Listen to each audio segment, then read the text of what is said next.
wabarakatuh. Alhamdulillah wassalatu wassalamu ala sayyidina Rasulillah Sayyidina Muhammad ibn Abdillah wa ala alihi wa sahbihi wa man walah. Amma ba'du, kita bersyukur kehadirat Allah Subhanahu wa taala yang memuliakan kita dengan menjadikan nabinya kita adalah baginda Nabi besar Muhammad sallallahu alaihi wasallam. Busyra lana ma'syaral islami inna lana minal inayati ruknan ghayra munhadimi lamma da'allahu da'ina li ta'atihi bi akramir rusuli kunna akramal umami. Beruntung Allah panggil kita dengan Nabi Muhammad. Ketika Allah jadikan Nabi kita Nabi yang terbaik, maka kita dijadikan oleh Allah Subhanahu wa ta'ala sebagai umat yang terbaik. Dan Allah Subhanahu wa ta'ala di dalam Al-Quran meminta daripada kita orang-orang yang beriman untuk menjawab panggilan Allah, menjawab panggilan Rasulullah sallallahu alaihi wasallam. Ya ayyuhalladzina amanu istajibu lillah walir rasul. Wahai orang-orang yang beriman, jawablah kepada Allah dan Rasulnya idza da'akum lima yuhyikum. Apabila sang Rasul memanggil kalian untuk menghidupkan diri kalian. Para ahli tafsir di sini mengatakan bahwasanya di sini Allah mengatakan kalau dipanggil oleh sang Rasul, Allah perintahin jawab panggilan Allah dan Rasulnya. Tapi yang memanggil hanya sang Rasul, bukan jika Allah dan Rasulnya memanggil. Tapi di sini fi'il madhi untuk mufrad idza da'akum. Kata para ulama karena panggilan Allah dan panggilan sang Nabi satu suara. Panggilan Allah dan panggilan sang Nabi nggak bisa dibeda-bedakan. Sehingga idza da'akum lima yuhyikum, kalau dipanggil oleh sang Nabi maka jawablah panggilannya. Kalau kita menjawab panggilannya bukan untuk membuat kita sengsara, bukan untuk membuat kita marah, bukan untuk membuat kita sulit dan susah, enggak.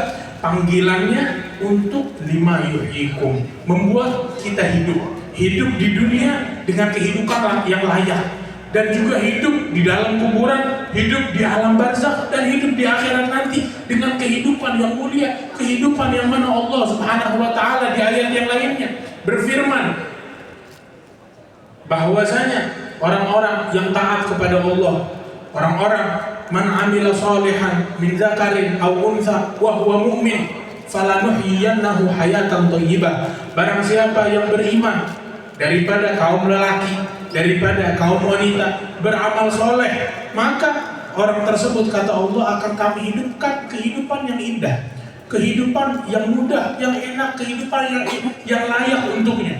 Di dunia banyak orang yang hidup, akan tetapi para ulama bilang bahwasanya kehidupan yang hakiki bagi orang yang hatinya terhubung dengan Allah, kehidupan yang hakiki bagi orang yang mengenal siapa itu Rasulullah sallallahu alaihi wasallam, dan orang yang jauh daripada ilmu ini dia nggak punya kehidupan. An-nasu mauta wa ahlul ilmi ahya'u. Orang-orang semuanya nggak punya kehidupan. Yang hidup hanyalah ahli ilmu, orang yang berilmu. Dan ilmu yang dimaksud adalah sumber segala ilmu yang bersumber dari firman Allah, fa'alam annahu la ilaha illallah.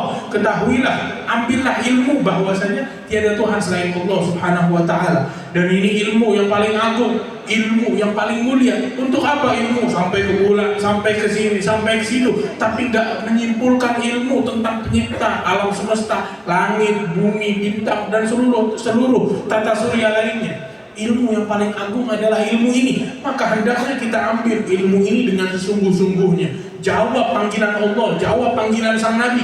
Ajabna, gabilna, muz'inina li amrihi, sami'na, ata'na an hudan wa basirati. Hendaknya jawaban kita terhadap sang Nabi, kita jawab, kita hormat, dan kita siap kepada panggilannya, dan kita taat kepada perintahnya dengan kesadaran kita, dan dengan mengikuti petunjuk sang Nabi besar Muhammad sallallahu alaihi wasallam. Kita di Maulid kita senantiasa baca marhaban ya nur aini, marhaban jaddal husaini. Artinya siap, saya ngikut.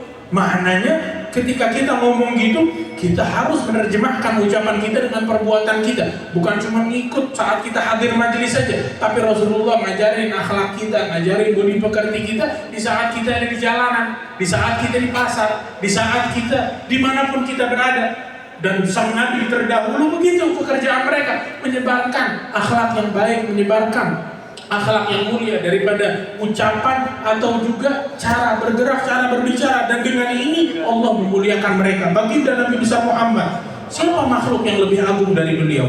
Gak ada di muka bumi makhluk yang bahkan di langit, bahkan dimanapun gak ada makhluk yang lebih mulia daripada Rasulullah Shallallahu Alaihi Wasallam. Tidaklah Nabi Adam atau Nabi Musa atau Nabi Isa, nabi-nabi, orang-orang yang agung yang mulia, akan tetapi kemuliaan baginda Nabi besar Muhammad di atas semua itu.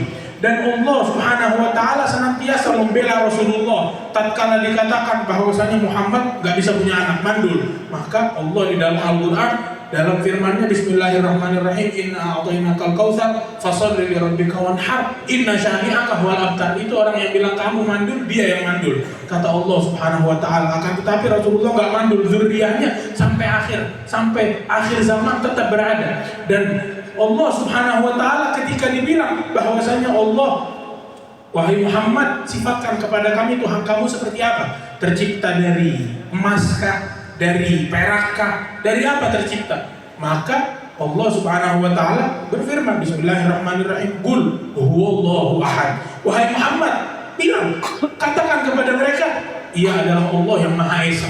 Artinya di sini poin yang kita ambil apa? Saling membela antara Allah dan Rasulnya. Rasulullah SAW, Allah turunkan ayat untuk membela Allah. Wahai Muhammad, katakan kepada mereka ini. Dan itu dengan perintah Allah. Dan tatkala ada yang mengatakan Rasulullah gila, maka Allah Subhanahu wa taala yang menjawab di dalam Al-Qur'an. Tatkala ada yang bilang bahwasanya Rasulullah begini dan begitu, semuanya dijawab oleh Rasulullah. Bahkan perilaku sahabat yang kurang pantas terhadap baginda Nabi besar Muhammad, Allah sadarkan mereka. Allah perlihatkan kepada mereka tentang hal-hal yang enggak pantas diperlakukan kepada baginda Nabi besar Muhammad sallallahu alaihi wasallam. Ketika Allah Subhanahu wa taala mengatakan kepada para sahabat, la tadkhulu buyutan nabi illa an yu'dzana lakum ila ta'amin ghairi nadhirina ila fa idza ta'amtum fantashiru. Wahai para sahabat, kalau kalian mau masuk ke rumah Nabi jangan masuk kecuali dengan izinnya. Dan kalaupun masuk ke rumah Nabi, masuk makan, selesai makan udah diajak makan, diundang makan, langsung pulang. Kalau kelamaan nanti nabinya terganggu.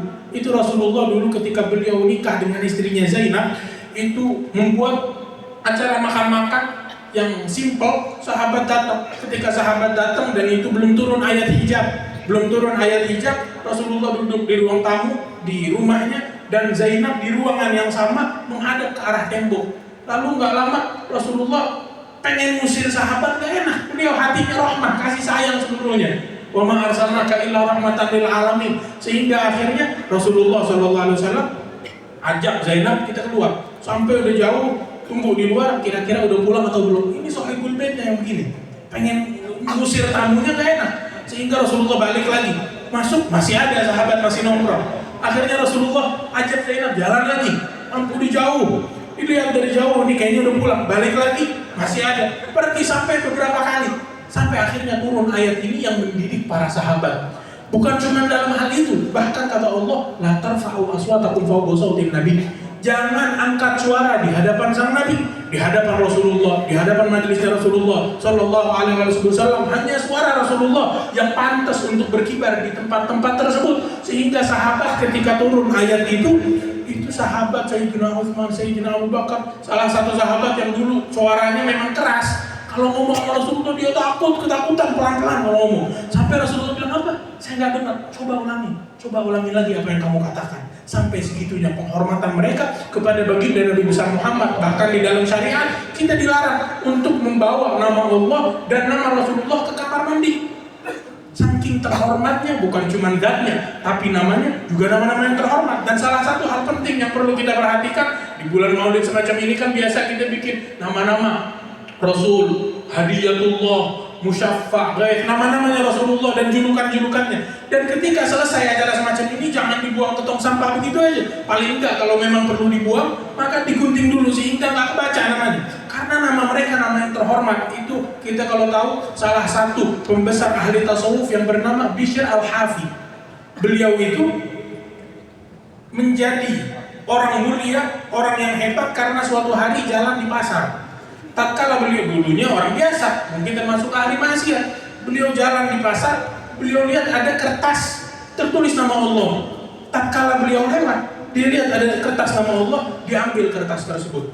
Dilihat nama Allah, jatuh di pasar, diinjek-injek sama orang nggak sadar, diambil, dicium, dibawa pulang, dikasih minyak wangi, dihormatin. Cuma nama Allah ditaruh, dipajang di tembok. Kalau bahasa kita di tempat yang terhormat dijadiin figuran nih, dijadiin apa namanya, gambaran, diletakkan di tembok, diwangiin semua, dihormatin deh, ditaruh di tempat yang terhormat. Nggak lama malamnya dia mendengar panggilan, wahai Bishr, sebagaimana kamu mengharumkan namaku di dunia, akan aku harumkan nama kamu di dunia dan juga di akhirat.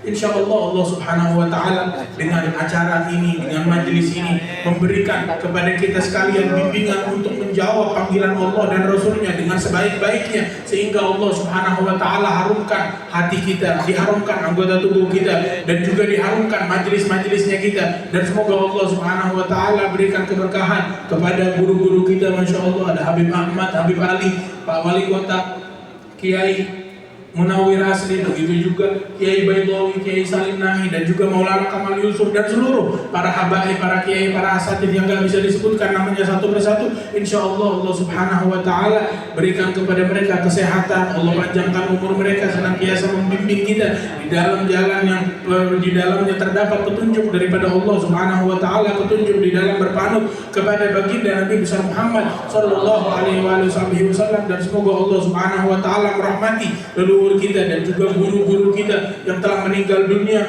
Semoga Allah Subhanahu wa Ta'ala angkat derajat mereka, diluaskan kuburan mereka oleh Allah Subhanahu wa Ta'ala. Dan ini yang bisa saya sampaikan. Sebenarnya nggak pantas saya ceramah di hadapan para habaib, kan tetapi imtithalan lil amr wa ibtighaan lin nadhar. Insyaallah Allah Subhanahu wa Ta'ala terima kita, yaqbalna ala ma fina. Wassallallahu ala sayyidina Muhammad wa alihi wasallam. Hadza minni wal afu minkum. Wassalamualaikum warahmatullahi wabarakatuh.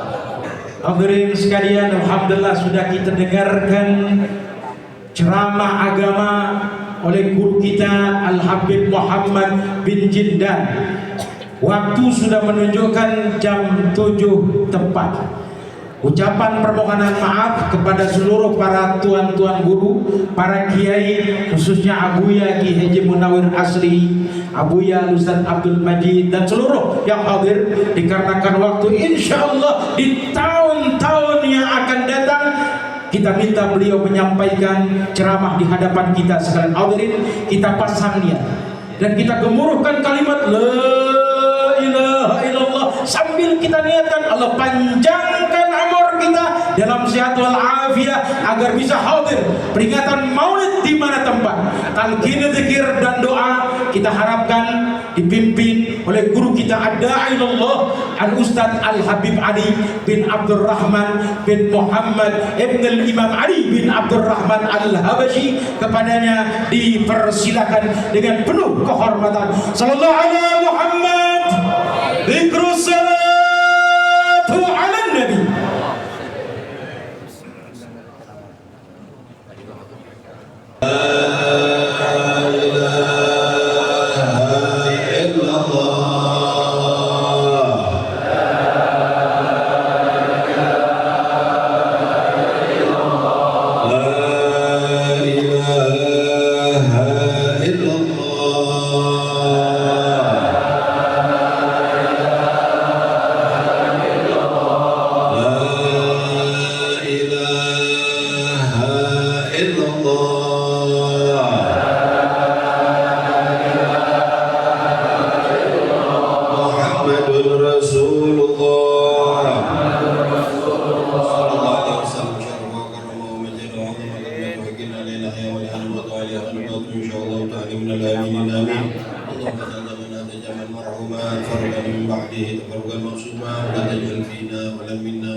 اللهم اهدنا بهداك واجعلنا ممن يسارع في رضاك ولا تولنا وليا سواك ولا تجعلنا ممن خالف امرك ورسولك.